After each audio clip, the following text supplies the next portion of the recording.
Assalamualaikum warahmatullahi wabarakatuh. Saya M. Agung Perdana dari kelas D1 dengan NIM 0922021068 akan mempresentasikan tentang pembangkit listrik tenaga biomassa.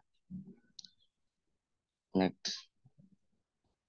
Adapun pengertian dari pembangkit listrik tenaga biomassa yaitu atau PLTBM adalah pembangkit listrik yang menggunakan bahan bakar yang dikonversikan dari bahan biologis dan organik. Muncul ide tentang penggunaan energi alternatif yang berasal dari biomassa dibandingkan dengan bahan bakar fosil. Pembangkit listrik energi biomassa jauh lebih bersih sehingga dapat mengurangi emisi karbon.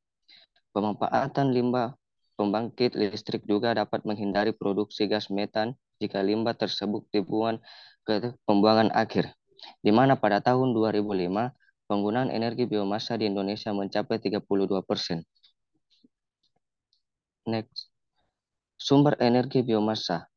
Pembangkit listrik tenaga biomassa menerapkan prinsip pengolahan sampah menjadi energi listrik, di mana melalui proses konversi thermal. Adapun bermacam limbah yang bisa digunakan sebagai bahan bakar PLTBM seperti yang pertama yaitu limbah pertanian. Bahan baku yang berasal dari limbah pertanian yaitu jerami, ampas tebu, kotoran unggas, dan ternak lainnya. Adapun yang kedua yaitu biogas. Biasanya sumber energi ini diproduksi dari bahan-bahan organik seperti material tanaman, kotoran manusia, pupuk kandang, dan lain-lain. Adapun yang ketiga yaitu tanaman energi. Tumbuhan tertentu yang berpotensi menghasilkan dikembangkan dalam skala besar dan ditanam secara komersil. Beberapa jenis tanaman sumber energi adalah kedelai, jerami, jagung, dan gandum. Sedangkan produk yang dihasilkan tanaman energi yaitu etanol, butanol, metanol, propanol, dan biodiesel. Yang ada pun yang keempat yaitu kayu. Kayu merupakan bentuk yang paling sederhana dari biomassa. Namun penggunaan bahan bakar kayu cenderung menimbulkan polusi, sehingga perlu adanya penyumbangan dengan menanam pohon yang lebih banyak. Next.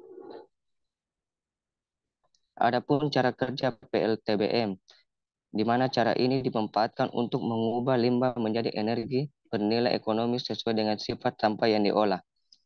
Pada proses ini, sampah dimanfaatkan melalui proses pembakaran untuk menghasilkan gas yang akan menggerakkan generator.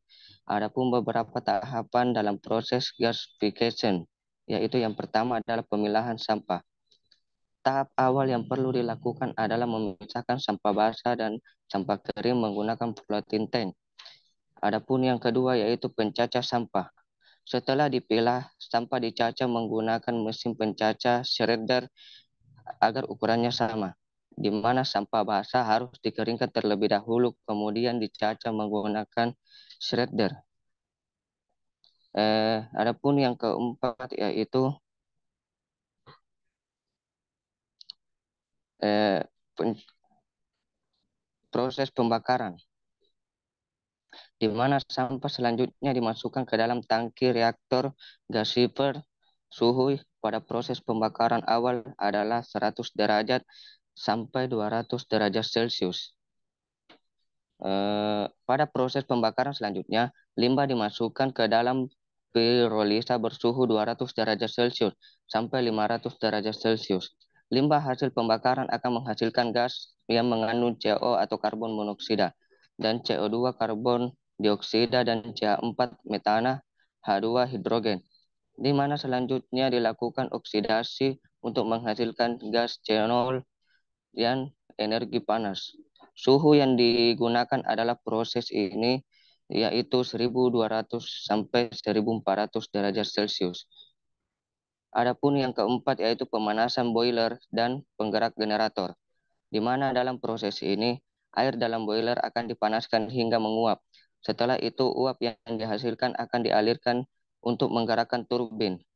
Turbin yang bergerak dihubungkan dengan generator sehingga energi gerak dari generator berubah menjadi energi listrik. Next. Adapun kelebihan dan kekurangan dari energi biomassa. Yang pertama yaitu kelebihan. Adapun kelebihannya yang pertama yaitu minim limbah organik. Limbah-limbah seperti sisa pengolahan kayu ranting, dan sejenisnya jika tidak diolah secara baik akan mengalami pembusukan dan menghasilkan gas metana. Energi biomasa dapat menjadi solusi untuk masalah tersebut, di mana pengelolaan dapat membuat briket untuk bahan bakar yang bersifat padat.